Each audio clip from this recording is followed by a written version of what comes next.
Seb, a new contract at Bristol City. How does that sound? It's amazing, to be honest. I think it's just a lot of hard work that's gone on this year, especially over in Newport, and to be given another contract just makes me feel amazing. It's my boyhood club, and it's my dream to play for City. You mentioned there your boyhood club. You joined the club at the age of 8, I believe.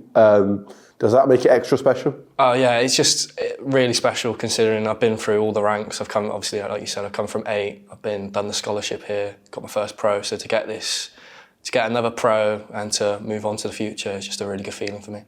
You've spent some time out on loan previous years at Yeovil, Chippenham, this year at Newport County, which fans are loving you there. Has this loan spell felt different?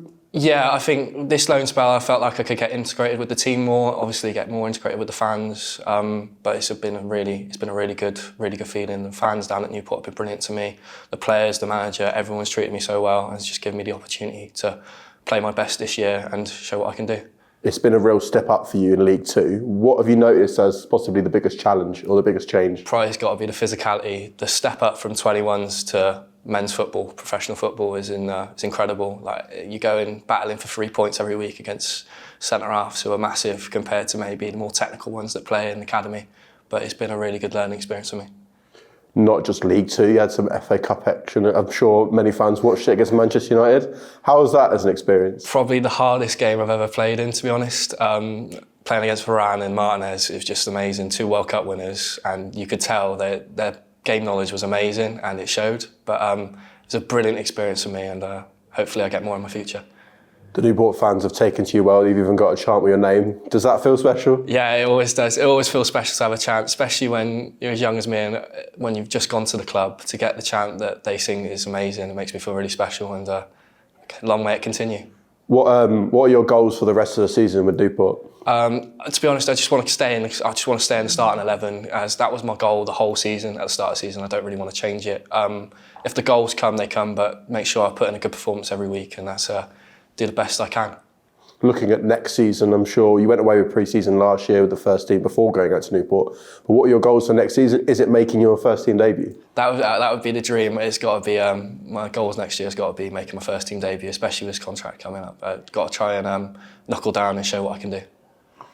Your contract until the summer of 2027. What are your goals between now and then? I know it feels a long way away at the moment, but what are you looking forward to doing? I think it's so much to take in right now. I think goals are just to maybe try and get in that starting 11, maybe solidify a place, especially as a youngster, because I'll end up being 23 at the end of the contract, so I won't be as young anymore. But it's a really good sign, and just use it as an opportunity and make me perform the best I can over them years.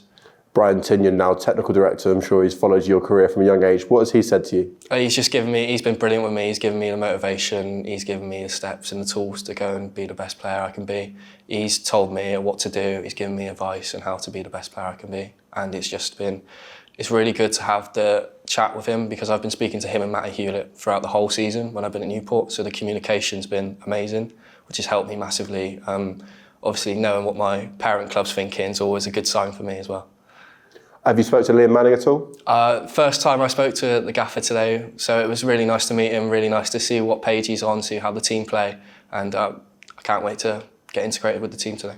You've not gone too far away in Newport. Have you been keeping tabs on Bristol City's performances and the games over the last few months? Yeah, so especially when I got back injured, I obviously saw I was in and around the team, seeing everyone back when I was in the gym. But obviously now it's just like seeing the performance they've got, seeing the performance they did against West Ham, and showing what the team can do, especially under the new gaffer right now. You mentioned that injury. You were out for a little bit of time. How was it dealing with that? It's a setback, especially when it was against my first game against the Premier League team in Brentford. But yeah, it's one of those things. But I've come back stronger, in my opinion. I've come back better, faster. So it was a really good learning experience, and I think I've got a lot better from it. The fans that come and watch the 21s games and have seen you at Newport will know you well, but for fans that don't know too much about you, how would you describe yourself as a player? What are your strengths? I'm a high-intensity runner who likes to run in behind, likes to come to feet, hold the ball up, but mainly I'm a goal scorer, and that's my ideal situation. 6-yard box, headers, goals. It's the best thing I can be.